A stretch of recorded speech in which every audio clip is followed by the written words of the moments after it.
How's it going, everyone? My name is True Underdog, and today I wanted to talk about how Mortal Kombat lies to you in interesting ways. Holy Jesus! A big shout out to the comments section for recommending this one. It's a very fun idea. So first up, we have damage. This game can actually deceive you about what attacks do more damage during a combo.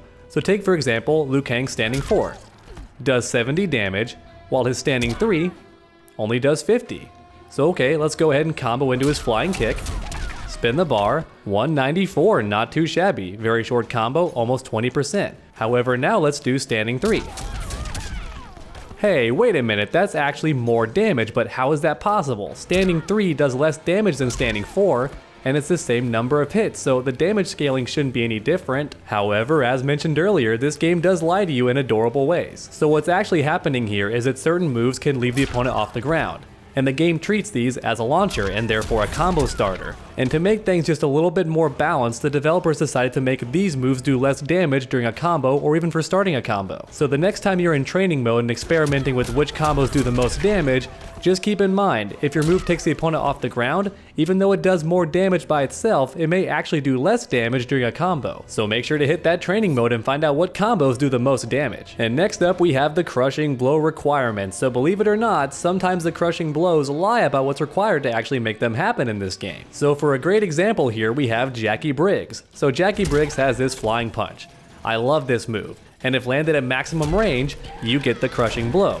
Or at least that's what the game tells you. However, it's not the distance that actually matters. And honestly, as someone who teaches programming, I kinda assumed this was the case, because it wouldn't make a lot of sense to program a measuring system just for a couple of moves in this game. So instead, what this game's actually checking for is how many frames have passed before this move actually connects. So put simply, as long as this move takes a certain amount of time to connect, you'll get that crushing blow, because the game's not actually measuring distance, it's measuring how many frames have gone by. Which means you can still get this crushing blow at very close ranges. So for example, if the opponent's in the air and you catch him on the way down, this move could still trigger, just as long as enough frames have gone by before it connects. And in fact, you can actually combo into this crushing blow even if the opponent's not that far away. Once again, all that matters is how long it takes for this move to connect. And this can also work for characters like Kitana and Liu Kang. The only difference is they also require a counter hit, so it can be a bit trickier to make happen, but rest assured it is still possible. You can land these crushing blows even if you're not very far away, because once again, the game's not measuring distance, instead it's counting how many frames have gone by. However, the crushing blows are deceiving you in more ways than just one, because as it turns out, if you land a crushing blow, it resets everything on screen with the exception of the stage itself. This includes obvious things like projectiles, but also things you might not be considering like damage buffs, or possibly Aaron Black's acid puddle on the floor. All of that goes away if you land a crushing blow, or if the opponent lands a crushing blow in fact. So for example, let's say I'm playing Kotal Khan. Here's my sunbeam, getting all this health from it,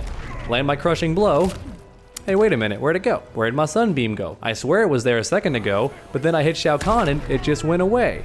I don't like that, especially if I have Shao Kahn cornered. I want him to still keep taking damage after that crushing blow. The combo's gonna hurt even more if the sunbeam is there. Why'd it go away? Or even worse, let's say I've summoned 3 totems. I've worked hard for these 3 totems. Land my crushing blow, this combo is really gonna hurt. Where'd they go? Where'd my totems go? They're completely gone. Aw man, I worked hard to get those out. And now that crushing blow undid all my hard work. Well, now that's just very inconvenient. However, the game's not trying to be mean to you. Believe it or not, this effect actually does have some good intentions behind it. So once again, let's use Kotal Khan as an example. Kotal Khan gets a crushing blow on this projectile when it gets a counter hit from very far away.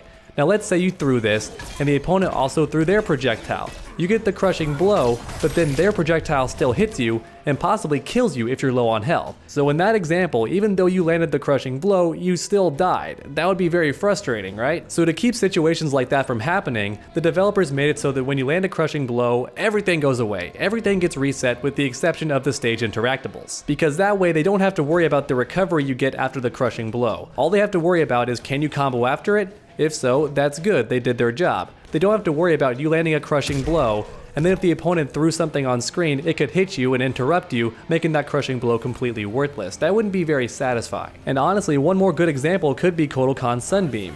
Let's say I have this on screen in the corner and Shao Kahn is taking damage. Then he lands a crushing blow, but as that crushing blow animation is happening, he's still taking damage from the sunbeam. Once again, this could kill him if he's very low on health, and it would be very frustrating for the Shao Kahn player. So having my sunbeam go away after you land the crushing blow makes a lot of sense. Here is my issue though. I don't get why my stuff goes away after landing the crushing blow. I would get it that if I summon my sunbeam and then I get hit by a crushing blow, that makes sense, it goes away. But why do I lose my totems when I land the crushing blow? That still kinda sucks to me, and I don't see a very good reason for why that happens. Because now if you're a Kotal Kahn main, you have to make a choice. Do you want to get the crushing blow for the damage, or do you want to give up your crushing blow and not hold the button down, that way your stuff stays on screen? And in that situation, it comes down to how much health the opponent has left. If your combo could kill them, then go for the crushing blow.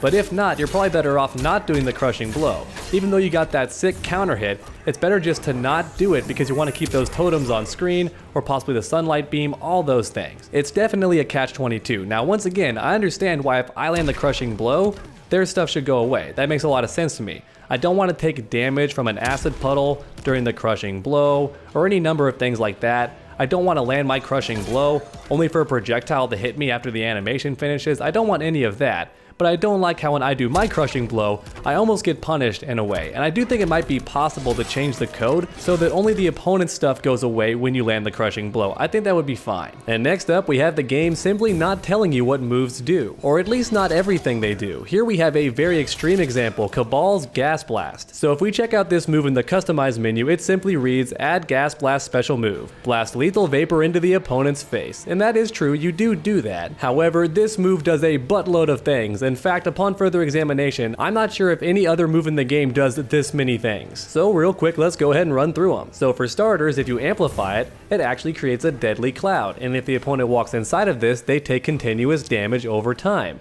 And even better still, if you step inside of it, you actually get your health back as long as you stay inside of it, so pretty darn good. Opponent takes damage and you get damage undone. But that's not all. This move will also increase the damage of all of your attacks as long as you're inside of it. So if you throw the opponent while inside of this, your throw does a ton of damage, up to 24% in fact. And then if you have the opponent cornered, this move gets even better because it restands them. And it's very good on hit, +3. If you want to spin the bar, it becomes downright godlike on hit, +9. You can do whatever you want and the opponent can't interrupt you because you're so far ahead in terms of frames. And I covered all of this in a past video and I thought I found everything there was to know about this move, but no, turns out I missed something. So one final thing this move does is prevent the opponent from jumping if they're inside of it.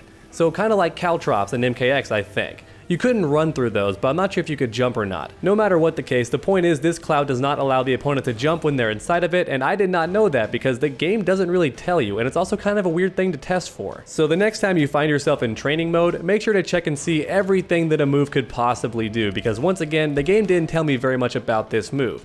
And it wouldn't be a very big deal, except the game does have room for all those descriptions. So right there, it describes the crushing blow. I love that, and I also feel there's enough room for a full paragraph of information for certain moves like the Gas Blast. It could list everything the move does, and that would be really nice because otherwise you don't really know unless somebody like me tells you. Or if you happen to be me, then the comments section has to tell you because the game doesn't tell you anything about the move. Once again, Gas Blast is absurdly complicated as far as moves go, so I understand they probably couldn't list everything it does, but maybe something simple like amplify it and create a cloud. The opponent goes inside of it, they take damage and you heal damage. That'd be really nice to have down there. And then last but not least, we have frame data. Though this one is not the fault of the developers, instead it's how the game actually interprets frame data in certain instances. So take for example Frost. Frost has this amazing move where she can detonate after a set period of time. And I wanted to see how plus this thing was on block because I believe in the stream they said it was. So I sit here and wait, and according to the game, it is plus 400 frames on block.